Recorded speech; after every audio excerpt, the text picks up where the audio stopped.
नमस्कार, स्वागत है आप सभी का इची नाउ सुदेश पर। मैं हूं आपके साथ सौमित्र बुतकर। आप देख रहे हैं मार्केट्स पर हमारी खास पेशकश, कल की तैयारी। आइए सबसे पहले बता दें क्या खास लेकर आए हैं हम शो में आज आपके लिए। खाने का तेल और सस्ता हो सकता है, क्या है इस खबर की डिटेल्स बताएंगे आपको शो में आगे।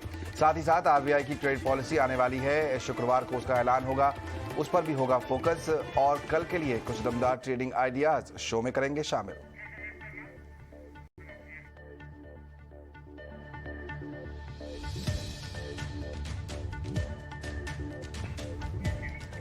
चीन ताइवान संकट के बीच बाजार सतर्क मूड में दिखा आज, और उतार चढ़ाव के बीच दायरे में कारोबार करता हुआ नजर आया। आज के कारोबार में ऑटो, फार्मा, एफएमसीजी शेयरों में बिकवाली देखने को मिली। आईटी, एनर्जी शेयर कुछ बढ़त पर बंद हुए। वहीं मिड कैप और स्मॉल कैप शेयरों में हमने देखा कुछ दबाव देखने को मिला। कारोबार के अंत में निफ्टी निचले स्तर से चढ़ कुछ सुधर कर 17,388 के पार बंद हुआ। सेंसेक्स में भी हमने 200 अंकों से ज्यादा की बढ़त देखी। हालांकि बैंकिंग में कुछ दबाव जरूर देखने को मिला और बैंक निफ्टी 35 अंकों की गिरावट के साथ जाकर बंद हुआ। लेकिन इस छोटे दायरे में 17,300 के ऊपर कारोबार करता हुआ आपको निफ्टी जरूर नजर आएगा। और पिछले 2 ट्रेडिंग सेशन से हम देख रहे हैं कि ये स्तर मेंटेन्ड है। तो क्या आने वाले समय दिनों में भी हम इसके ऊपर कारोबार कर पाएंगे, ये पूछेंगे सवाल अपने मेहमानों से। मेरे साथ 2 खास मेहमान शामिल हो रहे हैं आज चर्चा में, नितिलेश पावस्कर और आशीष महेश्वरी। आप दोनों का बहुत बहुत स्वागत। नितिलेश, सबसे पहले तकनीकी रूप से समझना चाहेंगे, 17,300 के लेवल को हमने होल्ड किया हुआ है। आज शुरुआत खराब थी, ऐसा लग रहा था कि शायद आज हमारी जो क्लोजिंग है वो रेड में हो, लेकिन फिर एक रिकवरी देखने को मिली। आपको लगता है ये रिकवरी आने वाले 1-2 ट्रेडिंग सेशन में जारी रह पाएगी? नहीं सर, पहले तो मैं एक अपडेट देना चाहता हूँ कि लास्ट शो में हम लोगों ने डिस्कशन किया था कि निफ्टी अगर 16,780 से लेके 16,800 इस रेंज के ऊपर चलना चालू कर देता है तो अच्छा खासा एक मोमेंटम हमें देखने को मिल सकता है।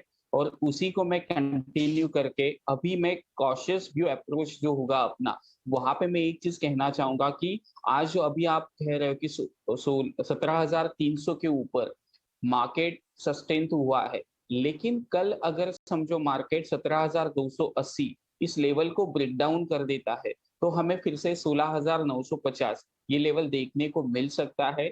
और टेक्निकल की अगर हम लोग बात करेंगे, लास्ट आवर में जो भी कुछ बाइंग आया है और उसमें अगर हम लोग देखेंगे थोड़ा बहुत वीकर हैंड ने इसको क्या किया है, पोजीशंस को गिव अप किया है और आरएसआई के ऊपर एक डाइवर्जेंस भी फॉर्म हुआ है। तो मुझे लग रहा है कि ये यहाँ पे परफेक्ट एक सेलिंग जोन बन चुका है मार्केट के लिए। यहाँ पे जो भी लॉन्ग्स है उसको बुक करना चाहिए। 17,400 से लेके 17,570 इस रेंज में आपको फ्रेश बिकवाली करनी होगी। और जैसे कि थोड़ा बहुत कुछ न्यूज फ्लो भी आ रहा है चाइना और ताइवान का जो चल रहा है, तो सतर्क रहने की कोशिश करें, बड़ा पोजीशंस ना बनाए। दोनों साइड के पोजीशंस आप बना सकते हो, तो जो भी कुछ मिलेगा उसमें प्रॉफिट बुकिंग की हमेशा राय होगी। प्रॉफिट बुकिंग का बाजार है ये। यहाँ पर 2 अहम लेवल बताए हैं, 17,400 से 17,570। इस लेवल पर आकर जो है बाजार पर दबाव बढ़ सकता है। आपको जो प्रॉफिट मिल रहा है उसे घर लेकर जाएं फिलहाल, तो वो बेहतर होगा बाजार में।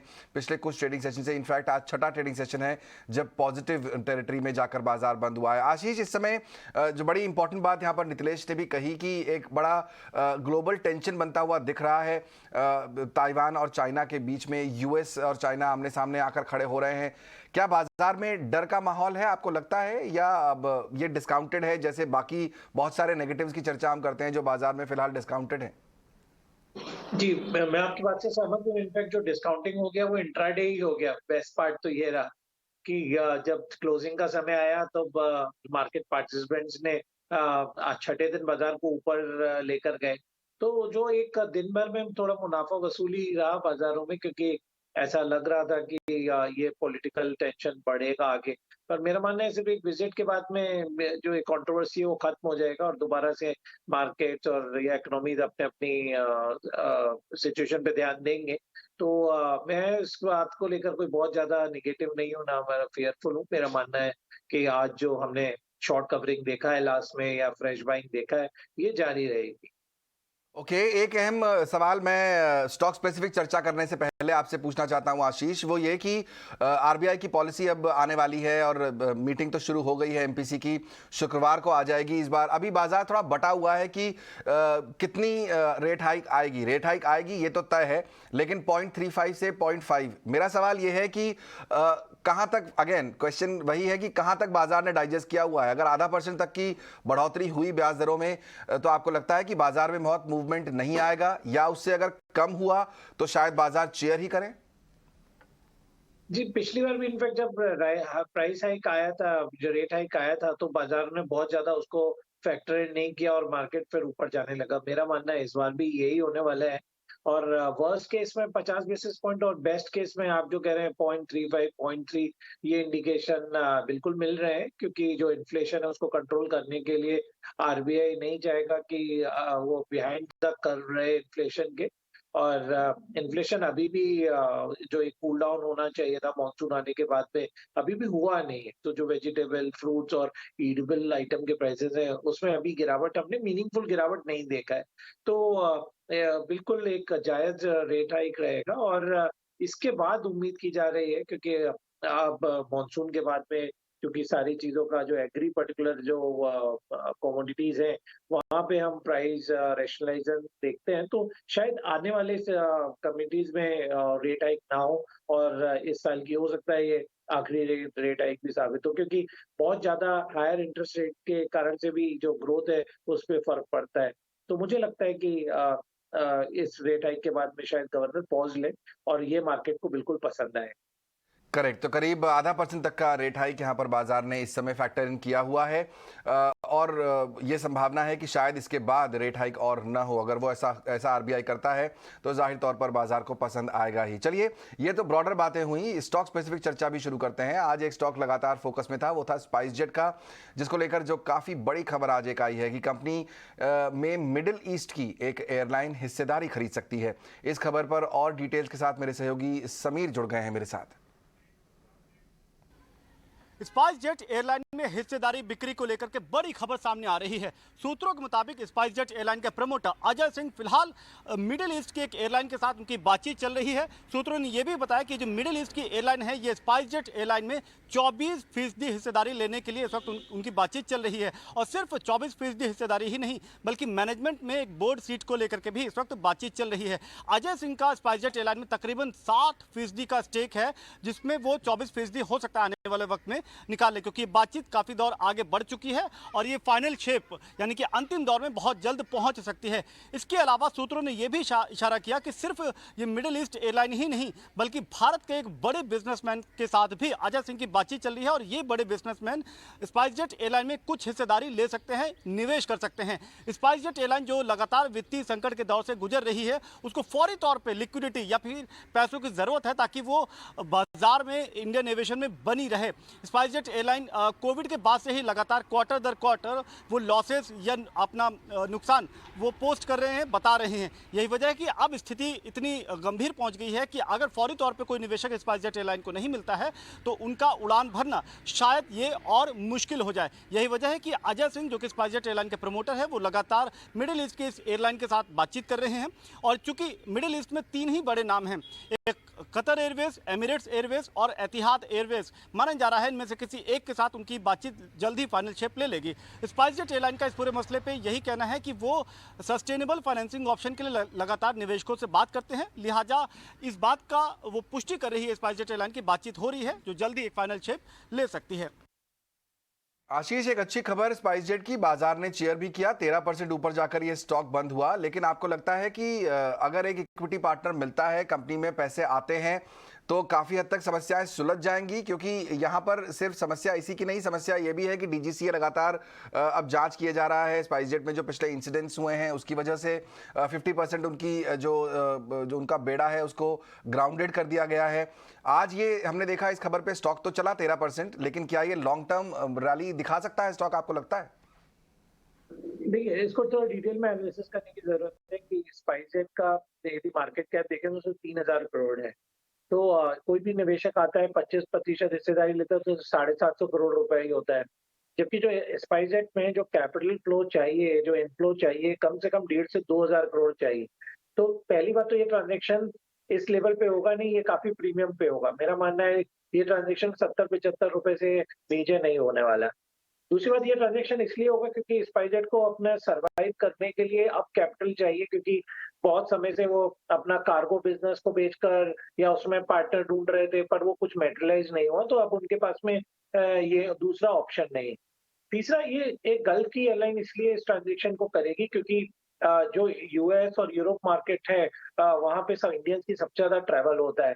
तो ये स्पाइसजेट एयरलाइन में यदि वो स्टेक लेते हैं तो एक फीडर एयरलाइन के तौर पर काम कर सकती है। तो मुझे लगता है ये बिल्कुल ट्रांजेक्शन होने की जो प्रोबेबिलिटी है वो काफी ज्यादा है, और मेरी स्टॉक को बाय करने की सलाह है।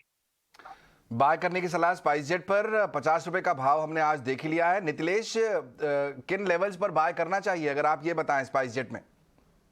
जी सर, लास्ट शो में आस्था मैम के साथ जब हम लोग शो कर रहे थे तो हम लोग दोनों ने एक ही राय दी थी, 34 रुपीज का एक स्ट्रिक्टली स्टॉप लॉस मेंटेन करें, जब तक इसके नीचे नहीं जाता तब तक अपनी पोजीशंस को होल्ड कर सकते हैं। अगर स्टॉक में कुछ डीप मिलता है 47 से लेके 46 इस लेवल के आसपास अगर मिलता है तो क्वांटिटी थोड़ा ही इसमें ऐड करना है। 42 रुपीज का एक स्ट्रिक्टली स्टॉप लॉस को क्या करें, मेंटेन करें।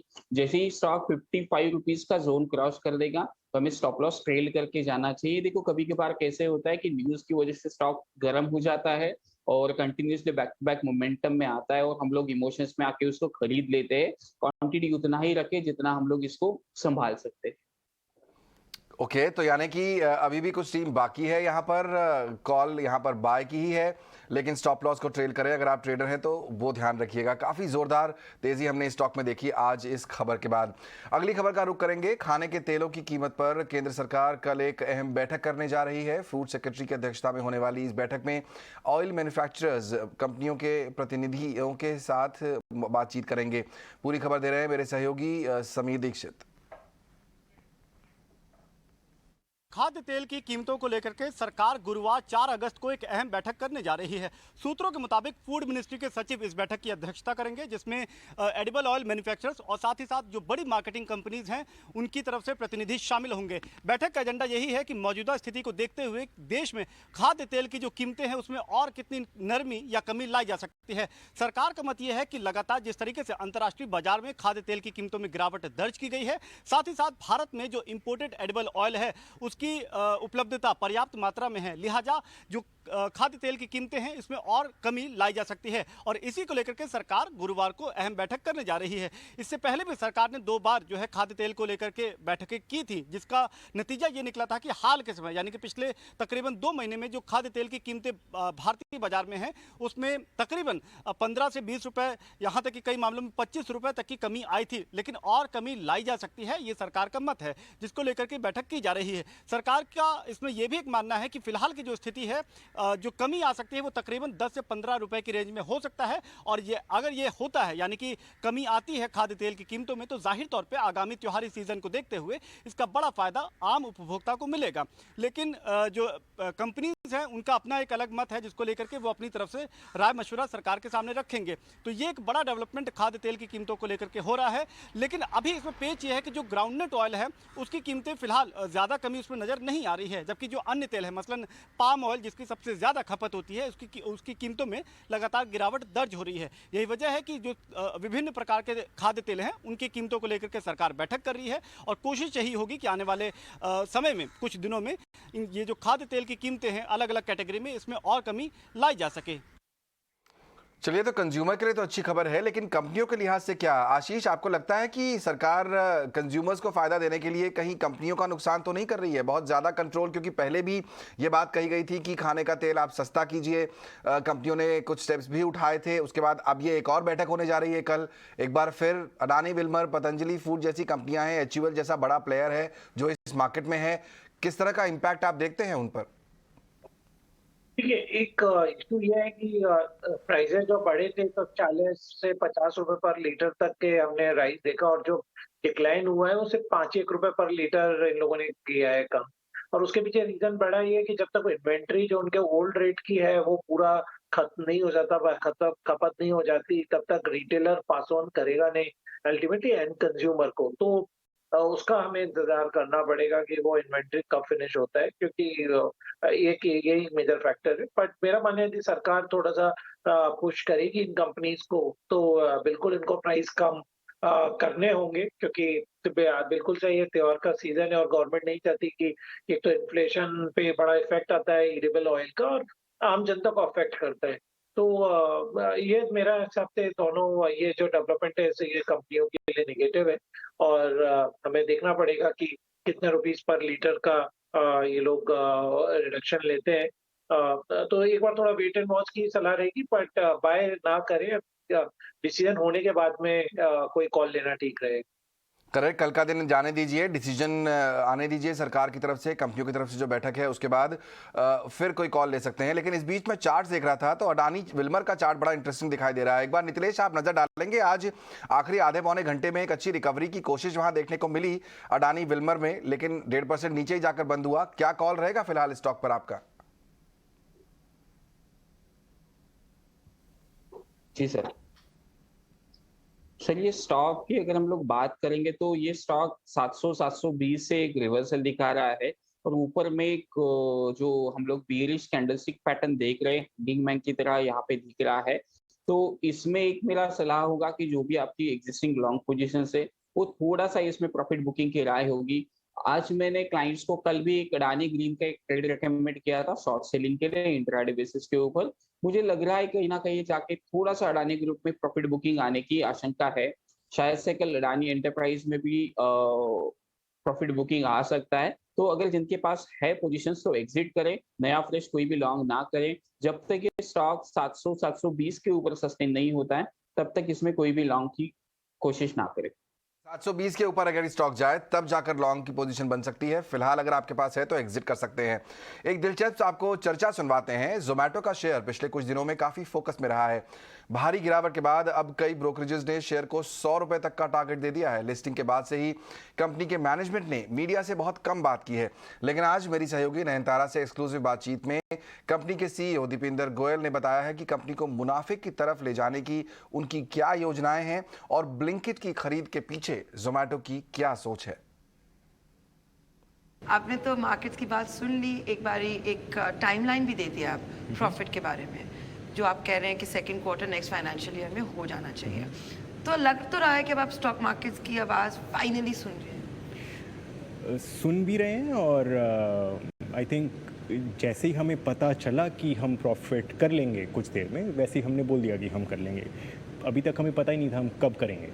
जैसे ही हमें पता चला हम कब करेंगे, हमने सबको ना बता दिया कि कब करेंगे। और इस बारी जो अर्निंग्स आई है दीपेंद्र गोयल, उसमें एक बहुत ही बड़ा माइलस्टोन है। पहली बारी फूड डिलीवरी का ब्रेक इवन हो चुका है, तो ये आपको करना ही पड़ेगा प्रॉफिटेबिलिटी के लिए। चाहते हैं हाँ, पर आपके पास एक आर्च राइवल है ना स्विगी, जो लिस्टेड नहीं है। उन्होंने भी $2 बिलियन रेज किया था पिछले साल। वो भी खर्चाई करते रहेंगे, कैश बर्न करते रहेंगे, तो अब कैसे करेंगे? मार्केट शेयर लॉस नहीं हो जाएगा? वो तो 1 साल से चल रहा है। 1 साल से हम पब्लिक हैं और बाकी सब प्राइवेट हैं, तो ये तो 1 साल से चले जा रहा है। हम लोग बस अपने कस्टमर्स की लाइफ में वैल्यू क्रिएट करने की कोशिश करे जा रहे हैं, एंड हमारे लिए वो काम कर रहा है। मार्केट्स को भी ये समझ में नहीं आ रहा कि आपने ब्लिंकिट को खरीदा क्यों, क्योंकि कितना बड़ा हो सकता है ये धंधा कि आप लोगों को ग्रोसरी, स्टेशनरी वगैरह 10 मिनट में पहुंचाएंगे, और वो भी कितना आर्म्स लेंथ में हुआ है। बिकॉज ये भी इतनी सारी बातचीत हुई है कि एक जोमेटो के को फाउंडर है, उनकी शादी हो चुकी है ब्लिंकिट के को फाउंडर से। तो इसके बारे में आप बातचीत करना चाहेंगे? क्यों खरीदा, क्यों आपने खरीदा? इसलिए क्योंकि जो क्विक कॉमर्स बिज़नेस है वो हमारे फूड ऑर्डरिंग बिज़नेस के काफ़ी लाइक सिमिलर है, और हमें लगा कि अगर फूड डिलीवरी बिज़नेस एक साइज़ तक पहुंचेगा तो ब्लिंकिट का बिज़नेस भी उस साइज़ तक पहुंच पाएगा, और जो हमें बिज़नेस चलाना आता है वही वाली स्किल्स हम यहाँ भी यूज़ कर पाएंगे। तो और जितने पैसे हमें जोमेटो को बनाने में लग गए हैं उससे बहुत कम लगेंगे ब्लिंकिट को वहाँ तक लेकर वो आने में। इसलिए अब हमने तो आप कह रहे हो कि $300 मिलियन के आसपास, पहले आप 400 मिलियन बोल रहे थे। जोमेटो को उससे ज़्यादा लगे हैं बनाने में। हाँ।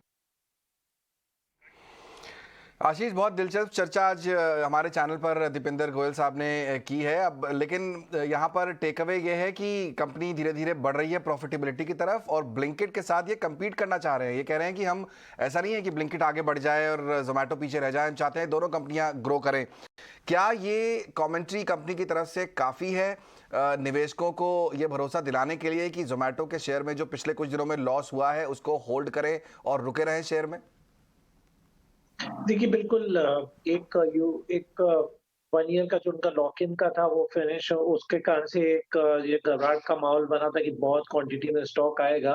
तो उसके कारण से हमने एक बड़ा सेल ऑफ देखा और ब्लिंकिट एक्विजिशन बिल्कुल उसी टाइम पे आया, तो वहां पर भी सेल ऑफ था। बट मुझे लगता है कि अब थोड़ा स्टॉक अपना एक बॉटम फाइंड कर रहा है और जो पुराने निवेशकों को जिनको निकलना था वो निकल गए और अभी जो नए निवेशक इसमें ब्लॉक डील में आएंगे जिन्होंने अभी स्टॉक खरीदा होगा, तो वो थोड़ा सा शायद उसमें पेशेंटली होल्ड करेंगे। दूसरी बात ये, जोमेटो एक स्टोरी 3-6 महीने की नहीं है। यदि आपको इसमें भरोसा है कंपनी में, तो आपको इसे 1 से 3 साल का बिल्कुल समय देना पड़ेगा, तभी आप इसमें निवेश करके पैसा बना सकते हैं। कही कि यहाँ पर हमेशा जब भी आप निवेश कर रहे हैं, और ये खास तौर पर निवेशकों के लिए बात है, ट्रेडर्स के लिए नहीं, कि जब आप निवेश कर रहे हैं तो आपको ये देखना पड़ेगा कि कंपनी किस तरह की है और कितना समय आपको देना होगा उसमें। अगर आप एक निवेशक हैं, जोमेटो जैसी कंपनी में पैसा लगाना चाहते हैं, तो 1 से 3 साल का समय देना पड़ेगा, जैसा आशीष बता रहे हैं, तब आपको अच्छा रिटर्न मिलेगा। लेकिन यहाँ पर कई ब्रोकरेजेस ने भी 80 से 100 रुपये तक के टारगेट दे दिए हैं, शॉर्ट टर्म में भी लॉन्ग टर्म में भी। तो फिर यानी कि जोमेटो में खरीदारी की सलाह ही बन रही है फिलहाल। चलिए, ये तो हुई लॉन्ग टर्म शॉर्ट टर्म की बात। अभी कल का ट्रेडिंग सेशन बाकी है, वहां पर कौन से स्टॉक्स पर आपको फोकस करना चाहिए, पूछते हैं हमारे मेहमानों से। वक्त है वीआईपी शेयर्स का।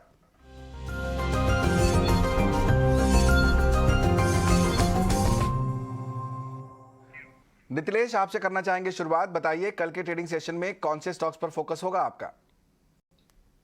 सर, मैं एसआरएफ के साथ शॉर्ट जाना पसंद करूंगा। एसआरएफ अगर 2430 या फिर 2425 के लेवल के नीचे अगर ये सस्टेन होता है तो हम लोग इसमें शॉर्ट जाना पसंद करेंगे। 2460 रुपए का एक स्ट्रिक्टली स्टॉप लॉस इसको मेंटेन करेंगे और नीचे में टारगेट 2380 से लेके 2350। अगर 2380 के नीचे अगर ये स्टॉक सस्टेन होता है तो हम लोग स्टॉप लॉस को 2410 के आसपास लेके आएंगे और इसको पोजिशनली थोड़ा सा कैरी करेंगे। मुझे एक अच्छा खासा सेटअप लग रहा है एसआरएफ में और ये अच्छा खासा शॉर्ट कैंडिडेट हो सकता है।